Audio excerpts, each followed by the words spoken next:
perto do seu início, já já a bola vai subir e a gente continua com a nossa série de prévias já na nossa reta final. Hoje falaremos do Miami Heat, o Heat que dá início a uma nova era. Uma era sem o Dwayne Wade. E não só sem o Dwayne Wade, mas também sem os outros integrantes do Big Three. O LeBron James já tinha voltado a Cleveland e, além da saída do Dwayne Wade, o Heat também não terá o Chris Bosh. Chris Bosh que ainda é jogador do Miami Heat oficialmente, mas vem sofrendo com problemas sérios de saúde. Quando pensavam que ele havia se recuperado de um coágulo que apareceu no seu pulmão, Chris Bosh voltou a apresentar coágulos, desta vez na panturrilha. É um problema muito sério, inclusive provocou a morte de um ex-jogador da NBA, Jerome Kersey. O Heat, desta maneira, está agindo com muita cautela, não permite que o Chris Bosh se junte aos companheiros até que ele apresente um laudo médico, um resultado que o permita voltar a jogar normalmente. Só que o Chris Bosh, por outro lado, quer voltar a jogar, tentou uma última cartada antes do início da pré-temporada, mas os exames outra vez apontaram que ele não está apto para jogar. E o Heat tem plano de rescindir o contrato do Chris Bosh, dispensá-lo, mas só após a data limite permitiria que o Chris Bosh ainda se juntasse a outra equipe durante a temporada. Financeiramente, o Chris Bosh permanecendo na franquia afeta muito, porque o Heat não pode buscar outro jogador. Isso só mudaria se o Chris Bosh anuncie sua aposentadoria e aí o cap estaria aberto novamente. Chris Bosh tem um salário altíssimo. Por essa razão, o Heat ficou muito restrito na free agency, inclusive obrigando o Pat Riley a abrir mão do Dwayne Wade. Dwayne Wade, um jogador com muita história na franquia, foi campeão em 2006 com o Shaquille O'Neal e depois de muitos anos tentando mais uma vez voltar a ser campeão, abriu mão de um aumento mais significativo para ter ao lado dele o LeBron James e o Chris Bosh. O Dwayne Wade ainda tentou manter o Heat competitivo. O time na temporada passada teve bons momentos, foi para os playoffs onde eliminou o Charlotte Hornets, o perigosíssimo Hornets na primeira rodada, só que não resistiu ao Toronto Raptors na semifinal da Conferência do Leste. O Raptors, mesmo com Kyle Lowry e o DeMar DeRozan oscilando muito no seu desempenho, fez valer a superioridade do seu elenco, do seu conjunto e conseguiu vencer uma série duríssima por 4-3, avançando para o confronto com o Cleveland Cavaliers na final do Leste. O Heat, sem Dwayne Wade, sem LeBron James e Chris Bosh, terá um processo complicado de reformulação. O Erik Spoelstra segue no comando. O Erik Spoelstra, que chegou à NBA assumindo o comando do Miami Heat, sofrendo um grande questionamento durante seus primeiros anos como treinador, mesmo quando LeBron James e Chris Bosh já estavam. E agora todo mundo tem uma outra imagem dele. É um técnico que já se consolidou na liga, toma decisões muito acertadas ao manejar esse elenco do Miami Heat e agora terá muito trabalho para que o time se mantenha competitivo. Como eu já disse, a questão do Chris Bosh limitou o time financeiramente e o Heat ainda precisou renovar alguns contratos por uma quantia de dinheiro significativa.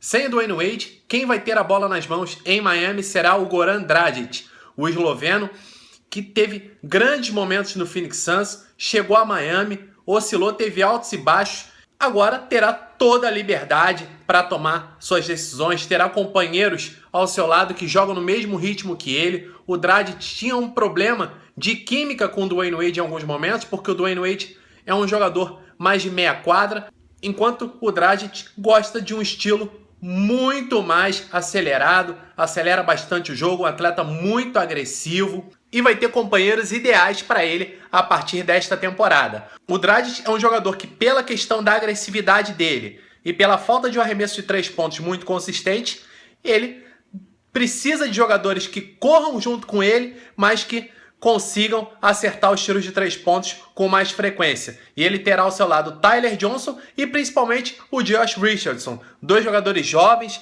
muito atléticos, que estão em franca ascensão. O Tyler Johnson, inclusive, foi um dos jogadores que tiveram um contrato renovado. O Heat teve que cobrir uma proposta do Brooklyn Nets de $50 milhões por 4 anos. O Tyler Johnson segue em Miami, é um jogador que já teve grandes momentos nessa temporada e agora terá que assumir uma responsabilidade maior, mesmo vindo do banco de reservas. Pode até ser que no início da temporada ele comece como titular, já que o Josh Richardson teve alguns problemas físicos. De qualquer maneira, parece que o Erik Spoelstra vê o Tyler Johnson como reserva do Goran Dragic na posição 1 e não como um atleta para começar as partidas na posição 2.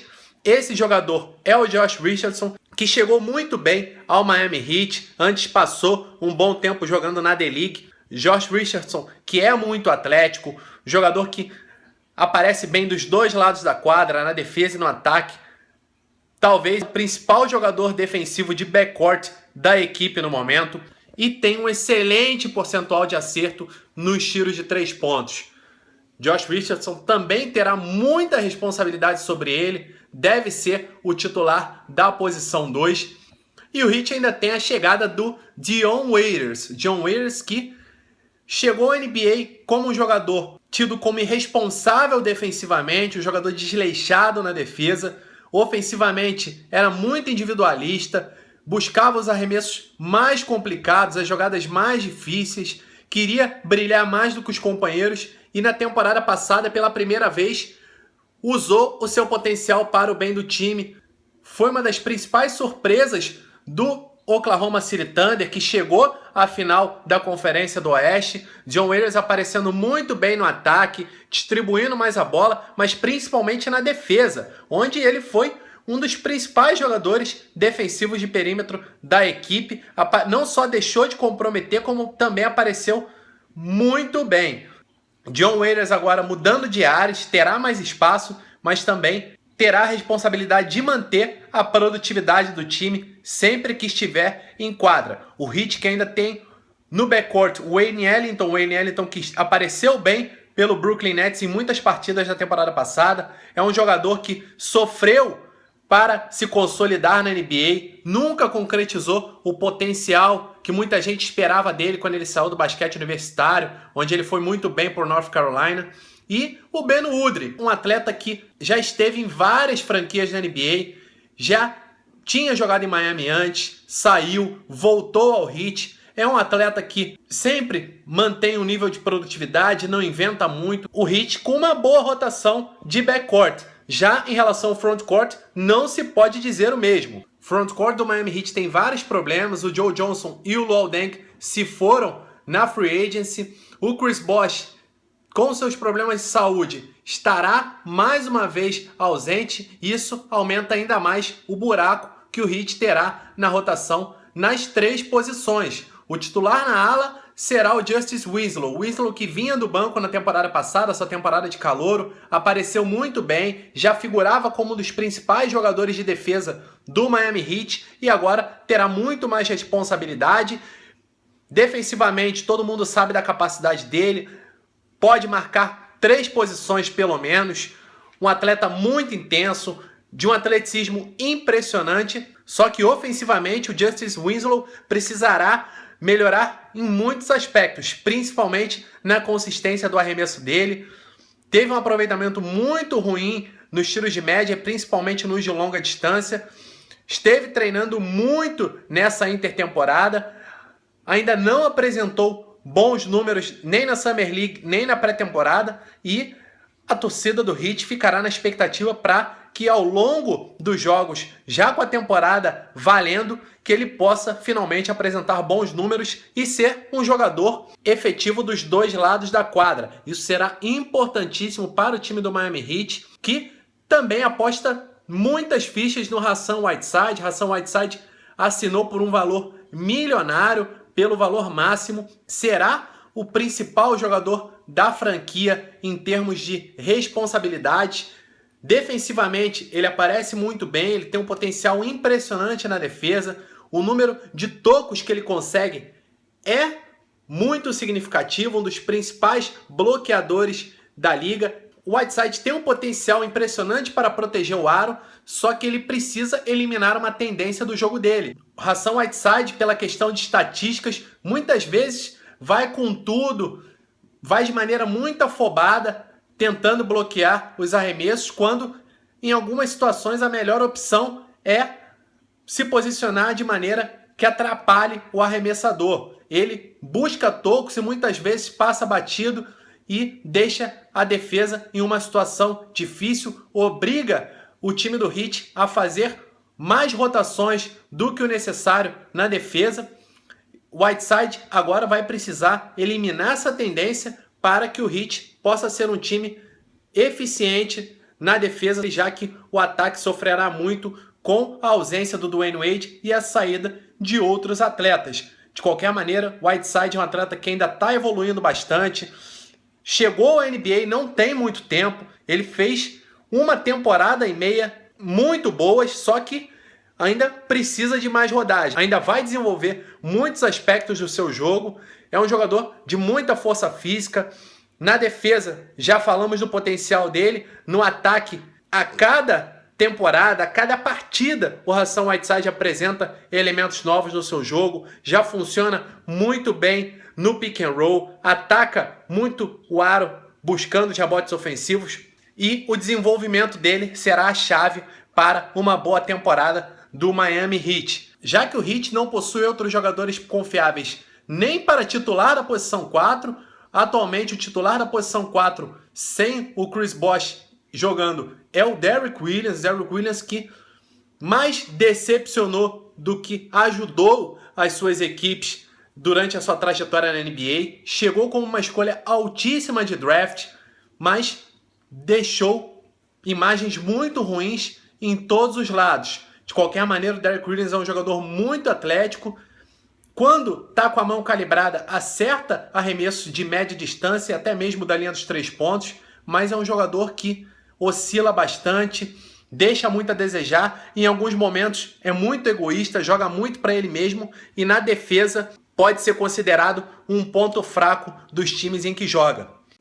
Muitas vezes o Derrick Williams pode até aparecer com bons números e com jogadas no top 10 o tempo inteiro. Ele é um jogador que pelo seu atleticismo consegue enterradas que impressionam muita gente, só que a efetividade dele em quadra não é o que os números mostram, muito menos o que os highlights mostram. Para disputar a posição com o Derrick Williams, o Heat tem no momento apenas o Josh McRoberts, que é um jogador também de muitos altos e baixos, mas pelo menos protege melhor o aro que o Derrick Williams, tem a mesma inconsistência ofensiva. E na posição de pivô, se o Whiteside se lesionar, o Heat terá sérios problemas, já que no banco o time tem Willie Reed, que ainda não tem experiência em assumir papéis mais amplos dentro de uma equipe, apareceu bem em algumas partidas pelo Brooklyn Nets na temporada passada, e o Udonis Haslem, que é hoje em dia a bandeira do Miami Heat, é o jogador que está na franquia desde que chegou à liga. O Dwayne Wade já saiu. O Udonis Haslem é o único remanescente do primeiro título da história do Miami Heat. É um jogador veterano, um jogador que vai ajudar se jogar em minutos dosados, tem muita experiência, tem alguns recursos ofensivos, mas não aguenta mais um ritmo tão intenso de jogo para estar em quadra por minutos estendidos. Então, se o Hassan Whiteside se lesionar, Heat terá que improvisar, de repente buscar uma formação small ou usar o Josh McRoberts na posição de pivô. A torcida do Heat precisa cruzar os dedos e esperar que o Hassan Whiteside se mantenha saudável. O mesmo problema o Heat tem na posição 3, onde para a reserva do Justice Winslow, o Erik Spoelstra vai ter à sua disposição o James Johnson, que vem do Toronto Raptors, um jogador que nunca conseguiu produzir de maneira consistente. De qualquer maneira, é muito atlético, um jogador que em alguns momentos traz muita intensidade à equipe. E o Luke Babbitt, que já vinha sendo rotulado como uma grande decepção, chegou com muita expectativa sobre ele à NBA. E na temporada passada, finalmente teve uma oportunidade de se redimir, apareceu bem, jogando pelo New Orleans Pelicans, quando o time precisou dele. O time sofreu com muitas lesões na temporada passada. O Babbitt aproveitou a oportunidade, mostrou seu talento, sua capacidade de acertar tiros da linha dos 3 pontos. É um jogador que, se mantiver o aproveitamento, vai ajudar no espaçamento da equipe, vai ajudar a abrir a quadra para o Whiteside trabalhar com mais espaço no garrafão. É um jogador que tem potencial, mas agora ele terá os holofotes sobre ele. Não será mais uma surpresa como foi na temporada passada com o Pelicans. O Heat vai sofrer muito com essa falta de opções confiáveis no frontcourt e esse backcourt será muito necessário para que o time possa brigar por uma vaga nos playoffs. De qualquer maneira, eu vejo muito complicada a situação do Miami Heat. Eles vão precisar de todo mundo jogando com força máxima, vão estar ali brigando por uma 8ª vaga dos playoffs. Não vejo o Heat indo muito além disso. As contratações não supriram as perdas que o time teve na Free Agency, não supriram a ausência, mais uma vez, do Chris Bosh. Então acredito que o Heat vai sofrer bastante nessa temporada e é muito possível que o time não vá sequer aos playoffs. Vamos ver o que o time vai fazer ao longo da temporada. Pode ser que apareçam trocas para cobrir esses buracos na rotação. De qualquer maneira, vejo a situação do Heat bastante complicada.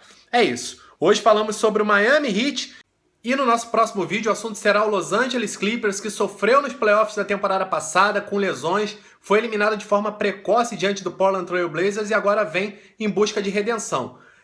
Se você gostou do vídeo de hoje, deixe seu joinha, deixe seu comentário sobre o time do Miami Heat, suas expectativas para o time de Miami. E para quem ainda não se inscreveu no nosso canal, o que você está esperando? Aqui embaixo, inscreva-se com um só clique, você fica sabendo de tudo em primeira mão do nosso canal. Sempre que tiver um vídeo novo no ar, você sabe antes de todo mundo e se junta a esse clube, a esse time do Pick and Roll que já passou da marca dos 3.000 inscritos, beleza? Encontro marcado, até o próximo vídeo. Abraço!